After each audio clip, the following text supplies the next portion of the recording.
હું એડવોકેટ ભરતભાઈ લાખાણી પોરબંદરના તમામ વાસીઓને અંતરના માંડવેથી વિનંતી કરું છું કે લોહી ક્યાંય કારખાનામાં મળતું નથી. લોહી ક્યાંય વેચાતું મળી શકે નહીં. લોહી છે એ મારે તમારે જ બ્લડ ડોનેશનથી જ આપવું પડે. જેના જીવનમાં લોહીની જરૂરિયાત પડે અને દાતાઓ ન મળે ત્યારે એ પરિવારની શું હાલત થાય છે એ મેં જોયેલી છે.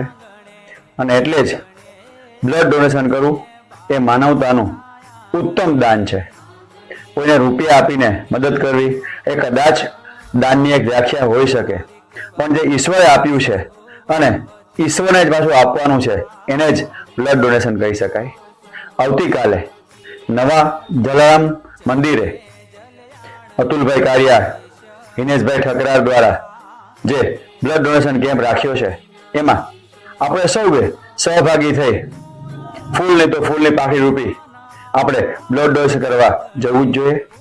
અને બ્લડ ડોનેશનમાં પ્રોત્સાહન મળે એટલા માટે થઈને જ પાયોનિયર ક્લબના પ્રમુખ અને હવે પોરબંદરના આપણે ભામાસા કહીએ છીએ એવા પવનભાઈ ખોરાવા દ્વારા દરેક બ્લડ ડોનરને કેસ્ટ્રોલ કે જે ઘરમાં ઉપયોગી થાય એ રીતે ભેટ પણ આપવાના હોય.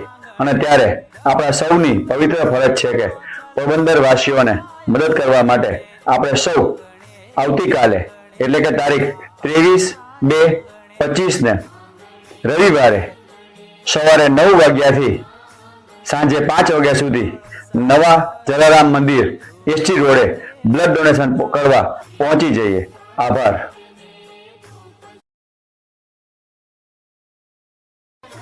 આવતીકાલે એટલે કે તારીખ 23/2/25 ને રવિવારના રોજ સવારે 9:30 વાગ્યાથી જલારામ મંદિરે એટલે કે આવતીકાલે 23 તારીખે જલારામ બાપાની 144મી પુણ્યતિથિ હોય એ નિમિત્તે એક મહા બ્લડ ડોનેશન કેમ્પનું આયોજન કરેલું છે.